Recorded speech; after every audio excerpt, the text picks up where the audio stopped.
Hey what's up guys, अनुज है और आज हम बात करने वाले हैं MongoDB के अंदर रिलेशनशिप के बारे में। काफ़ी लोग कंफ्यूज होते हैं कि भैया रिलेशनशिप कैसे काम करता है MongoDB के अंदर, मतलब दो कलेक्शन को आपस में एक दूसरे से कनेक्ट करना है, कैसे काम करता है। बिकॉज होता है क्या है, MongoDB के अंदर आपके पास फॉरेन की का कंसेप्ट नहीं होता है। आपके पास SQL डेटाबेस के अंदर फॉरेन की कंसेप्ट होता है, जिसकी वजह से आप लोग पेरेंट चाइल्ड कैस्केडिंग कर सकते हो ईजिली।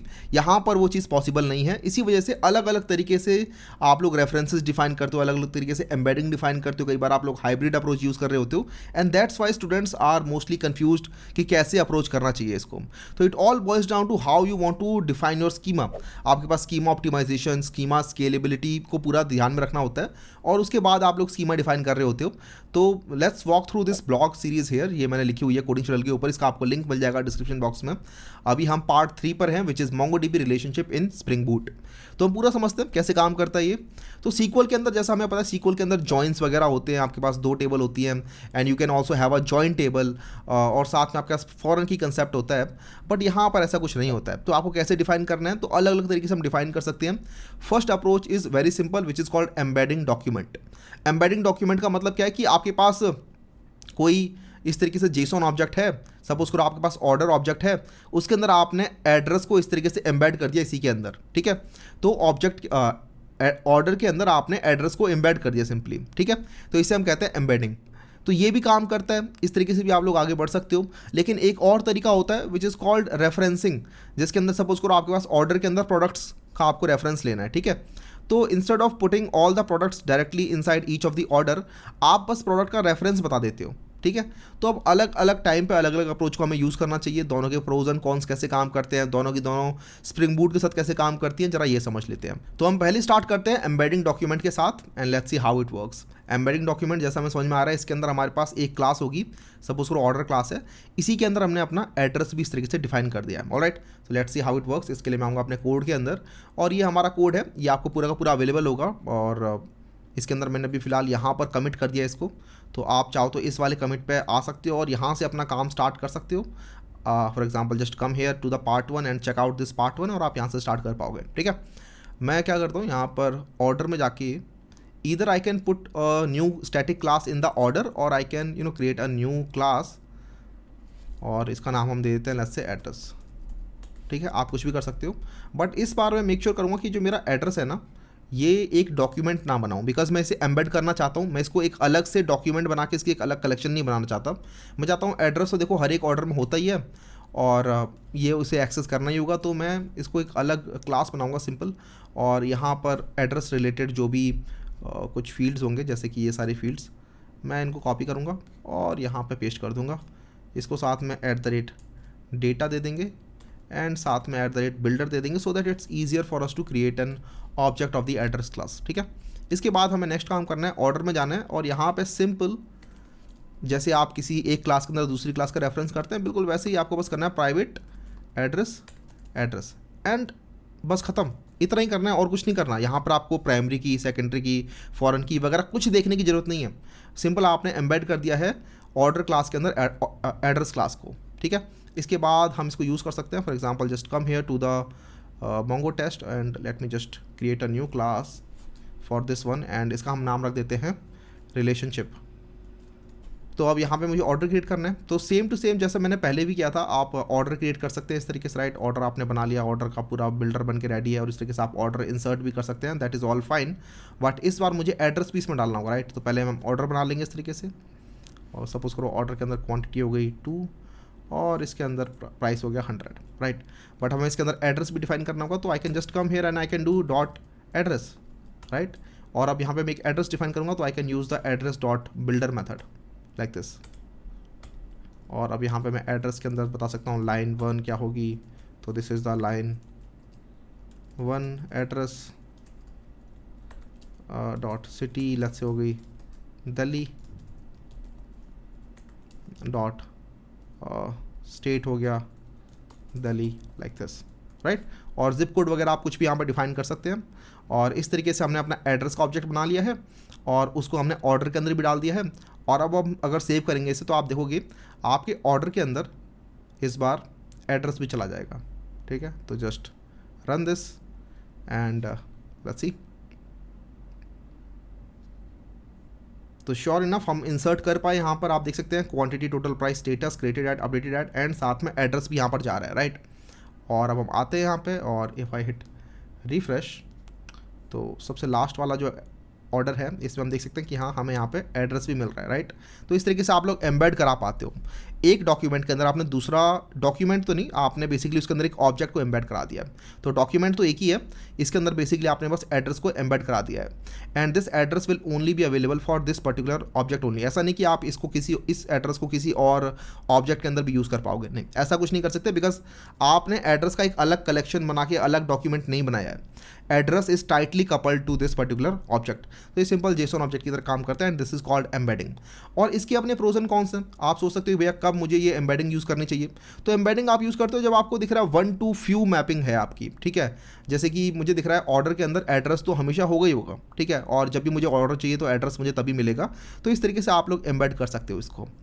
वहीं पर आपको दिखता है कि यार कुछ चीज़ें हैं जो कि अगर मैं फॉर एग्जांपल प्रोडक्ट्स है, राइट, हमारे पास कुछ प्रोडक्ट्स भी हो सकते हैं। हम सपोज करो हमारे पास आईफोन है, मैकबुक प्रो है, इस तरीके से हमारे पास मल्टीपल प्रोडक्ट्स हैं हमारे ई कॉमर्स सिस्टम के अंदर। और जब कोई भी आता है ऑर्डर क्रिएट करने के लिए, तो ऑर्डर के अंदर प्रोडक्ट्स भी हो सकते हैं, राइट। अब मैं प्रोडक्ट्स को अगर एम्बेड करूँ बार बार हर एक ऑर्डर के अंदर, तो क्या होगा, मेरा जो मैकबुक प्रो है सपोज करो, वो बार बार एम्बेड हो रहा होगा अलग अलग जगहों पे। तो इससे होता क्या है, इससे आपकी डी नॉर्मलाइजेशन होती है, ठीक है। मोस्टली आप चाहते हो नॉर्मलाइज करना अपने डेटाबेस को, लेकिन जब आप एम्बेडिंग करते हो तो उसे हम कहते हैं डी नॉर्मलाइजेशन, जिसका मतलब आप अपने ही डेटाबेस के अंदर रिडंडेंसी पैदा कर रहे हो। आप हर एक ऑर्डर के अंदर प्रोडक्ट्स भी ऐड कर रहे हो बार बार। तो अगर कभी फ्यूचर में सपोज करो मैकबुक प्रो का नाम चेंज करके मैकबुक मैक्स करना पड़ा मुझे प्रोडक्ट के अंदर, तो मुझे हर एक ऑर्डर के अंदर हर एक प्रोडक्ट के अंदर जा के चेंज करना पड़ेगा, right. That is called denormalisation. और इसके अपने ही कुछ कॉन्स होते हैं, जैसे कि आपको दिख रहा है अपडेट करना थोड़ा मुश्किल होगा इसके अंदर। तो इस केस में हम क्या कर सकते हैं, नॉर्मलाइज कर सकते हैं अपने डेटाबेस को, और नॉर्मलाइज तरीके से अपना स्कीमा भी डिज़ाइन कर सकते हैं, and that is called referencing. तो एम्बेडेड डेटा को लेकिन देखते हैं कैसे आप क्वेरी कर सकते हो। ये भी इंपॉर्टेंट होता है कि सपोज करो मुझे एड्रेस के अंदर जो सिटी है उसके बेसिस पे अगर मुझे क्वेरी करनी है, तो वो भी बड़ा सिंपल है, बहुत ही सिंपल है, ठीक है। आपको बस जाना ऑर्डर रिपोजिटरी के अंदर, और आपको बस फाइंड बाय क्वेरी लिखनी है, list of order find by, और आपको बताना है एड्रेस सिटी लाइक दिस, और यहाँ पे आप सिटी बता सकते हैं, स्ट्रिंग सिटी लाइक दिस, और ये काम करेगा। ये काम कैसे कर रहा है, बिकॉज मेरे ऑर्डर के अंदर एड्रेस है, ठीक है, ऑर्डर के अंदर एड्रेस है और एड्रेस के अंदर सिटी है, तो इसलिए मैं यहाँ पे फाइंड बाय एड्रेस सिटी कर पा रहा हूँ, ठीक है। और ये अपने आप ही क्वेरी जनरेट कर देगा मेरे लिए, और हम इसे चला के भी देख सकते हैं। You can just come hair और जस्ट टू एक काम करते हैं, एक अलग बना लेते हैं इसके लिए टेस्ट, और हम यहाँ पे कर सकते हैं order repository dot find by address city, and let's make it Delhi like this. तो यहाँ से मुझे ऑर्डर मिलेगा एक्चुअली, ना कि एक list of order. I mean we can also get a list of order from here. अगर हमारे पास मल्टीपल ऑर्डर है जिनकी सिटी दिल्ली है, तो I think I should make it a list, और I can just do where here, that will also work. And now I can do let's make it orders, and let's do orders dot for each system dot out println like this. और ये भी काम करेगा। इस बार ये जो query generate करेगा यहाँ से आप देखोगे क्वेरी के अंदर होगा address dot city equals to Delhi, ठीक है। और हम ये देख पाएंगे यहाँ पर, ये देखो फाइंड क्वेरी यहाँ पर है, find using query address dot city, ठीक है, address dot city is Delhi. तो इस तरीके से आप लोग क्वेरी कर सकते हो यहाँ पे। एंड अगर मैं ये सेम क्वेरी यहाँ पे भी डालूँ तो ये भी काम करेगा, address dot city is Delhi and find. तो अब एड्रेस डॉट सिटी जहाँ भी दिल्ली होगा, तो यहाँ पर दो जगहों पे दिल्ली लिखा हुआ है, एक यहाँ पर है सिटी दिल्ली और एक यहाँ पर है सिटी दिल्ली, इसलिए मुझे यहाँ पर दो ऑब्जेक्ट भी मिल रहा है, यहाँ भी दो ऑब्जेक्ट मिल रहा है और यहाँ भी दो ऑब्जेक्ट मिल रहे हैं। तो आई होप आप लोगों को समझ में आ रहा हो कैसे काम करता है ये पूरा का पूरा। और इसी के साथ हम चाहें तो यहाँ पर इंडेक्स भी डिफाइन कर सकते हैं। अगर मुझे लगता है कि भाई मैं एड्रेस के अंदर जो सिटी है उसके ऊपर बार बार मैं कॉल करने वाला हूँ, तो I can just come here and I can just define another compound index like this. Let me show you. Let's just repeat this. Let's call it index address city like this. और यहाँ पे हम बोल देंगे ये होगा address dot city 1 like this. तो ये भी अपने आप एक इंडेक्स क्रिएट कर देगा हमारे लिए on the basis of address dot city. तो अगर आपको बार बार क्वेरी करनी है एड्रेस डॉट सिटी के ऊपर तो आप कर सकते हैं। और सिमिलरली अगर आपको एड्रेस के अंदर जिप कोड वगैरह पे भी अगर क्वेरी करनी है फ्यूचर में तो आप यहाँ पे एड्रेस डॉट जिप कोड भी डाल सकते हैं, या फिर जिप कोड के ऊपर अगर सिंपल अलग से क्वेरी करनी है तो एड्रेस डॉट जिप कोड अलग इंडेक्स आप बनाओगे, ठीक है। तो इंडेक्स इस तरीके से काम करते हैं यहाँ पे। इसके बाद जरा नेक्स्ट समझ लेते हैं डॉक्यूमेंट रेफरेंसेस, कि आप लोग कैसे अलग डॉक्यूमेंट को रेफरेंस कर सकते हो। बिकॉज यहाँ क्या हो रहा है, आपको अगर कभी फ्यूचर में एड्रेस को चेंज करना हुआ तो आप जा सकते हैं किसी भी पर्टिकुलर ऑर्डर के अंदर और उसके अंदर एड्रेस को चेंज कर सकते हैं, that is completely fine, right. Because हर एक ऑर्डर का अपना अपना खुद का एड्रेस होगा। लेकिन अब प्रोडक्ट्स की जहाँ पे बारी आती है कि आपके ऑर्डर्स के अंदर प्रोडक्ट्स भी हो सकते हैं, तो आप नहीं चाहते कि जब भी मुझे प्रोडक्ट को मॉडिफाई करना है या फिर प्रोडक्ट के अंदर कुछ भी चेंज करना है तो मैं हर एक ऑर्डर में जा जाके वो काम करूँ। तो एम्बेडिंग यहाँ पर सोल्यूशन नहीं है, यहाँ पर आपको रेफरेंसेस यूज़ करने होंगे। तो what you can do is you can create another entity all together, और जैसे यहाँ पे मैंने एक प्रोडक्ट एंटिटी बनाई है, you can just create an entity similar to the order entity that you created earlier, just create another entity and let's name it product this time, ठीक है, प्रोडक्ट लाइक दिस। और यहाँ पर मैं ये product entity बना लेता हूँ और इसके अंदर जो कलेक्शन होगी वो होगी प्रोडक्ट्स। इसके अंदर हमने आईडी डाल दी है, हमने नेम डाल दिया है, इसके साथ ही हमने यहाँ पे एक कैटेगरी डाल दी है और साथ में प्राइस डाल दिया है। इसके अलावा यहाँ पे कुछ टैग्स, स्टॉक, रिव्यूज़ ये सब भी हैं, बट ये सब मैं इग्नोर कर देता हूँ यहाँ पे for the sake of simplicity. तो अब हमारे पास एक प्रोडक्ट है, राइट, हमारे पास एक प्रोडक्ट है जो कि एक अलग डॉक्यूमेंट है, ठीक है, अलग कलेक्शन बनेगी इसकी। अब मैं चाहता हूँ कि ऑर्डर्स के अंदर मल्टीपल प्रोडक्ट्स हो सकते हैं, वो डिफाइन करना है। तो one way is to just come here and do this private list of products, right, I can do that. और ये करने के लिए मुझे बस यहाँ से डॉक्यूमेंट को हटाना है, बस ये डॉक्यूमेंट को हटा दो और अब आप एम्बेड कर पाओगे। But what if you don't want that, right, and you want something normalized, तो आपको अगर नॉर्मलाइजेशन लेके आनी है अपने डेटाबेस स्कीमा के अंदर तो आप इसको अलग डॉक्यूमेंट बनाओगे और उसके बाद अपने ऑर्डर्स में जाओगे और आप बोलेगे भाई कि this is coming as a DB ref like this, ठीक है। अगर आप DB रेफ नहीं लगाओगे तो वहाँ पे अपने आप वो रेफरेंस बनेगा नहीं, अपने आप एम्बेडिंग ही बन जाएगी। तो आपको @DB रेफ यहाँ पर लगाना होगा और अब अपने आप ही आप देखोगे जब भी आप प्रोडक्ट ऐड करोगे ऑर्डर के अंदर तो रेफरेंस की तरह प्रोडक्ट डलेगा। और उसके साथ आपको मेक श्योर ये भी करना पड़ेगा कि प्रोडक्ट को डालने से पहले आपका प्रोडक्ट ऑलरेडी स्टोर्ड होना चाहिए डेटाबेस के अंदर, बिकॉज यहाँ पे कैस्केडिंग वगैरह नहीं होती है। As I have already mention कि यहाँ पर आपके पास फॉरेन की कंसेप्ट नहीं होता है, इसी वजह से कैस्केडिंग वगैरह नहीं काम कर पाती है। तो आपको ये भी मेक श्योर करना होता है कि जब कभी आप ऑर्डर को डिलीट कर रहे हो तो डैंगलिंग प्रोडक्ट जो होते हैं वो आपको डिलीट करने हैं कि नहीं करने हैं, ये सब चीज़ों का ध्यान रखना होता है आपको इसके अंदर खुद से, क्योंकि इसके अंदर कैस्केड टाइप रिमूव वगैरह काम नहीं करता है, ठीक है। तो प्रोडक्ट्स हमने यहाँ पे बना दी है। आप जरा एक काम करते हैं, इसके अंदर हम सेव करने का ट्राई करते हैं। तो I just come here and ये हमारा ऑर्डर यहाँ बन रहा था, बट इस ऑर्डर के बनने से पहले I will now have to create some products. तो I can just come here to my blog and you can also take a reference to this blog, this is very handy blog. और यहाँ से suppose करो हम इस तरीके से एक प्रोडक्ट बना लेते हैं, ठीक है। और प्रोडक्ट को प्रोडक्ट रिपोजिटरी में सेव करना होगा, तो उसके लिए हमें प्रोडक्ट रिपोजिटरी भी बनानी होगी। तो let's create a product repository like this, and this will be an interface and this is going to extend from Mongo repository, जिसके अंदर हमारा पहला टाइप होगा प्रोडक्ट और दूसरा टाइप होगा स्ट्रिंग, राइट, बिकॉज प्रोडक्ट के अंदर हमारी स्ट्रिंग आईडी है, दैट्स कम्प्लीटली फाइन। उसके बाद हमें यहाँ पर आके इसको भी इंजेक्ट कर लेना है @autowired private product repository like this. और उसके बाद हम यहाँ पे अपना प्रोडक्ट बना लेंगे इस तरीके से, ठीक है। प्रोडक्ट हमने सपोज करो लैपटॉप बनाया और प्रोडक्ट के अंदर मुझे बिल्डर पैटर्न भी डाल देना चाहिए to easily create this builder pattern. Product dot builder, इसके अंदर हमने नेम, कैटेगरी, प्राइस बता दिया, स्टॉक में यहाँ से हटा देता हूँ और इसको हमने इस तरीके से बिल्ड कर लिया। हमारे पास लैपटॉप अब रेडी है, लैपटॉप हमने सेव कर लिया, this is all very fine, ये हमने ऑलरेडी देख लिया था। अब एक बार आपका ये प्रोडक्ट बन चुका है तो now you have to add this product, right. और आप चाहो तो एक और प्रोडक्ट बना सकते हो इसके जैसे। तो दिस इज़ लैपटॉप, सपोज करो आपने बना लिया कुछ और, लेट्स से फ़ोन, और ये आपने बोल दिया लेट्स से iPhone 22 व्हाटएवर, और यहाँ पे आपने इसका प्राइस बता दिया लेट्स से 1600, और ये हो गया हमारा फ़ोन। तो हमने इस तरीके से अपना फ़ोन भी यहाँ पे स्टोर कर लिया होगा। फ़ोन स्टोर हो गया, लैपटॉप स्टोर हो गया प्रोडक्ट रिपोजिटरी के अंदर। अब हमें अपने इन दोनों एंटिटीज़ को ऑर्डर के साथ मैच करना है, तो we'll have to just come here and we can define dot products and then in here we'll have to define a list dot of, और इसमें हम एलिमेंट डाल देंगे। पहले डाल दिया लेट्स से लैपटॉप और उसके बाद डाल दिया मैंने फ़ोन, लाइक दैट। तो अब हमारे प्रोडक्ट्स भी यहाँ पर डल जाएंगे और जब हमारा ऑर्डर सेव होगा तो हमारे पास प्रोडक्ट्स का रेफरेंस स्टोर होगा, ना कि प्रोडक्ट्स की एम्बेडिंग स्टोर होगी। ठीक है, तो ये जब इंसर्ट हो गया है तो उसके बाद आप चाहो तो यहाँ पे प्रिंट भी कर सकते हो इसको, ऐसा आउट कर देते हैं ऑर्डर, और इस बार आप प्रिंट भी कर पाओगे इसको यहीं पे। तो let's run this time will do multiple things actually.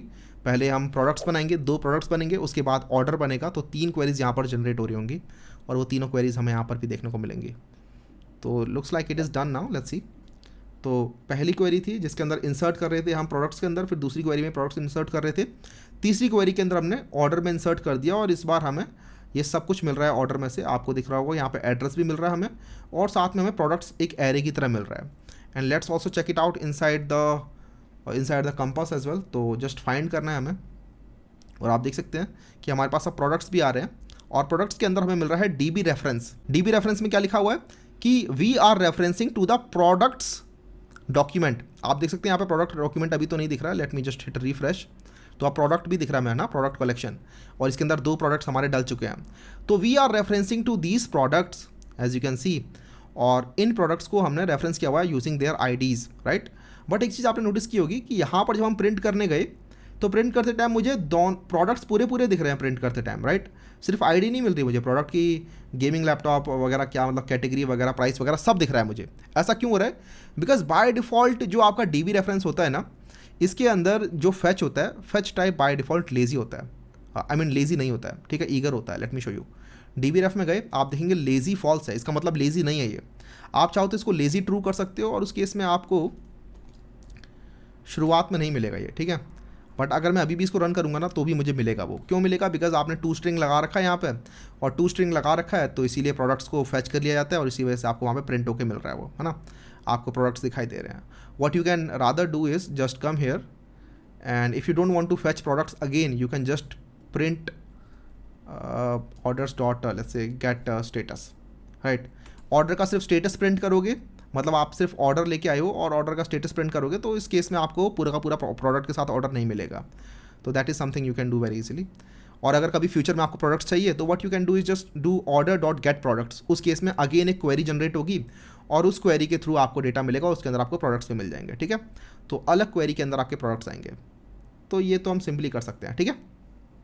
तो आई थिंक आपको लेजी भी समझ में आया होगा ऑर्डर के अंदर कैसे काम कर रहा है। बाय डिफ़ॉल्ट लेजी फॉल्स होता है, इसका मतलब अपने आप ही जो रेफरेंस डॉक्यूमेंट होते हैं वो फिल होके आ जाते हैं बैकएंड से, डेटाबेस से। अगर वो आप नहीं चाहते हो तो लेजी को ट्रू कर दो और ऐसा नहीं होगा फिर फ्यूचर में, ठीक है। तो हमने दोनों तरीके देख लिए, एम्बेडिंग एंड रेफरेंस। अब क्वेश्चन हो सकता है कि भैया कब कौन सा यूज़ करना चाहिए। वैसे तो मैंने काफ़ी कुछ बता दिया आपको, बट एम्बेड हमें तब करना चाहिए when the data is always access together. जैसे ऑर्डर के अंदर एड्रेस बार बार चाहिए हमें, तो उस केस में एक्सेस टुगेदर है। Embedded data doesn't change independently, the relationship is 1 to few not 1 to millions। अगर 1 to millions है कभी भी तो उस केस में आप एम्बेडिंग यूज़ नहीं करोगे, क्योंकि उस केस में आपके एक डॉक्यूमेंट के अंदर बहुत सारे डॉक्यूमेंट्स पड़े होंगे, राइट। फॉर एग्जाम्पल सपोज करो पोस्ट के अंदर लाइक्स पड़े हुए हैं, तो लाइक्स तो ऐसा है कि बढ़ते रहेंगे, तो आप नहीं चाहते पोस्ट के अंदर लाइक्स भी स्टोर करना, बिकॉज उस केस में आपके लाइक्स हो सकता है मिलियंस में पहुंच जाए, तो एक एक डॉक्यूमेंट आपका बहुत बड़ा बड़ा बन जाएगा, राइट। तो उस केस में it makes more sense to just put references. You want atomic update on the entire document. अगर आपको एंटायर डॉक्यूमेंट के ऊपर एटॉमिक अपडेट चाहिए तो भी आपको एम्बेडिंग नहीं करनी चाहिए। रेफरेंस कब करना चाहिए? When the data has its own life cycle. Product की अपनी खुद की लाइफ साइकिल है, ऑर्डर की अपनी लाइफ साइकिल है, राइट। कोई फ्यूचर में आके ऑर्डर को अपडेट कर सकता है एडमिन चाहे तो, और ऑर्डर को कोई भी कस्टमर आके अपडेट कर सकता है। तो these two are independent from each other. Multiple document need to share the same data. अब एक ऑर्डर के अंदर एक प्रोडक्ट है, इसका मतलब ये नहीं है ना कि दूसरे ऑर्डर के अंदर सेम प्रोडक्ट नहीं हो सकता। आईफोन को मल्टीपल ऑर्डर में हो सकता है, तो इस वजह से मल्टीपल डॉक्यूमेंट अगर शेयर हो रहे हैं तो भी वहाँ पे रेफरेंस यूज़ करना चाहिए। 1 to many और many to many के अंदर यूज़ करना चाहिए। Reference data changes frequently, you need to query the data independently. तो इन सभी केसेस के अंदर आप रेफरेंस यूज़ करोगे। परफॉर्मेंस कंसिडरेशन बहुत इंपॉर्टेंट होता है यहाँ पे, और ये मैं आपको समझाना चाहता हूँ। आई थिंक इंडेक्सिंग की तो मैंने बात कर भी ली है कि इंडेक्सेस आपको बनाने चाहिए हमेशा। अगर आपको दिख रहा है कि मुझे एम्बेडेड डॉक्यूमेंट के अंदर भी क्वेरी करनी है तो उसकी कॉरस्पॉन्डिंग इंडेक्स अगर आप बनाओगे तो आपकी क्वेरी और ज़्यादा फास्ट होगी वहाँ पे। प्रोजेक्शन एक इंपॉर्टेंट कंसेप्ट होता है इसके अंदर। प्रोजेक्शन समझ लेते हैं कि सपोज करो आप फाइंड क्वेरी कर रहे हो और फाइंड करते टाइम बहुत सारी चीज़ें आपको मिल रही हैं, राइट। फील्ड्स बहुत सारे मिल रहे हैं। आप ऐसा नहीं चाहते, आप चाहते हो कि मुझे कुछ गिने चुने फील्ड्स ही मिले। तो उस केस में आप लोग क्वेरी लिख सकते हो और उसके अंदर आप फील्ड्स बता सकते हो कि मुझे कौन कौन से फील्ड चाहिए, कौन कौन से फील्ड्स नहीं चाहिए। फॉर एग्जांपल यहाँ मैंने बोल दिया भाई प्रोडक्ट्स 0, दैट मीन्स मुझे प्रोडक्ट्स नहीं चाहिए, मुझे सिंपल ऑर्डर चाहिए, फाइंड करते टाइम ऑर्डर्स नहीं, प्रोडक्ट्स नहीं चाहिए। तो इस केस में क्या होगा, ऑर्डर तो मिलेगा लेकिन प्रोडक्ट्स नहीं मिलेंगे इसके अंदर। Late me show you how it works. तो प्रोजेक्शन एक्चुअली बहुत इंपॉर्टेंट कंसेप्ट होता है और MongoDB के अंदर काफ़ी ज़्यादा यूज़ किया था, बिकॉज MongoDB के अंदर बहुत सारे फील्ड्स होते हैं और डॉक्यूमेंट के अंदर इंडिपेंडेंट फील्ड्स होते हैं, राइट। किसी डॉक्यूमेंट में 4 फील्ड है, किसी में 40 फील्ड्स हैं।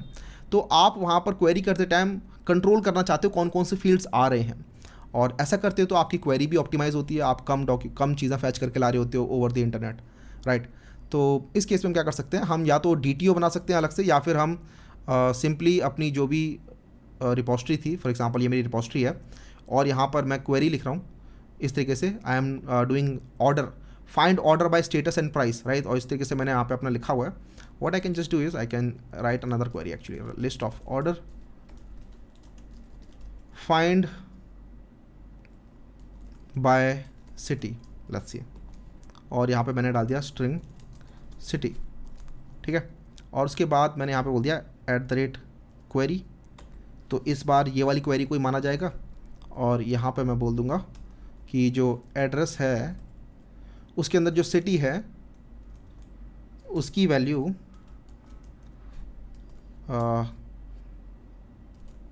इस वेरिएबल के बराबर होनी चाहिए, ठीक है। ये जो वेरिएबल आपने यहाँ पे डिफाइन किया हुआ है। तो इस तरीके से हमारा जो क्वेरी के अंदर फील्ड होता है वो होता है आपका वैल्यू फील्ड। हम क्वेरी में जा सकते हैं, this is the value field जो कि बाय डिफ़ॉल्ट होता है, राइट। इसके बाद आप लोग फील्ड्स डिफाइन कर सकते हो। फील्ड्स डिफाइन करने का मतलब है कि आप बता रहे हो कि मुझे कौन कौन से फील्ड्स चाहिए यहाँ से, तो मैं बता दूंगा अपने फील्ड्स। तो फील्ड्स हो जाएंगे मेरे, और यहाँ पे हम फील्ड्स भी इस तरीके से बताएंगे जेसॉन के अंदर। हम बोल सकते हैं भाई मुझे यहाँ से ऑर्डर फाइंड करना है, बट ऑर्डर के अंदर से ID निकाल के दे दो मुझे, तो _ID ये हो जाएगा हमारा 1। इसके साथ ही मैंने बोल दिया जैसे मुझे क्वांटिटी चाहिए, तो क्वांटिटी ये हो जाएगी हमारी 1, और इसको मुझे सिंगल कोट्स में डालना चाहिए इस तरीके से।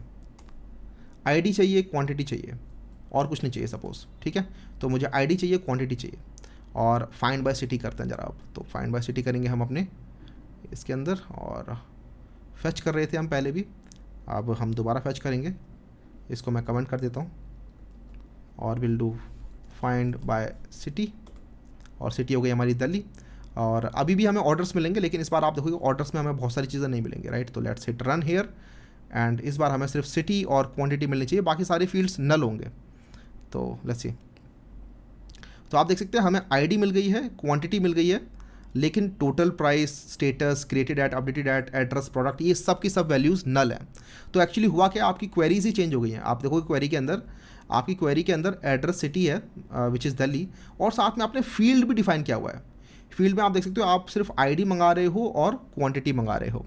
तो इस तरीके से आप लोग बता सकते हो क्वेरी करते टाइम ही कि मुझे कौन कौन से फील्ड्स चाहिए, और सिर्फ वही फील्ड्स आपको मिलेंगे। तो इस तरीके से आप अपनी क्वेरी को भी ऑप्टिमाइज कर सकते हो फर्दर, ठीक है। तो ये हो गया हमारा प्रोजेक्शन टू ऑप्टिमाइज क्वेरीज, और आज हमने देखा कैसे आप लोग एम्बेड कर सकते हो और कैसे आप लोग रेफरेंस कर सकते हो इनसाइड द MongoDB रिलेशनशिप।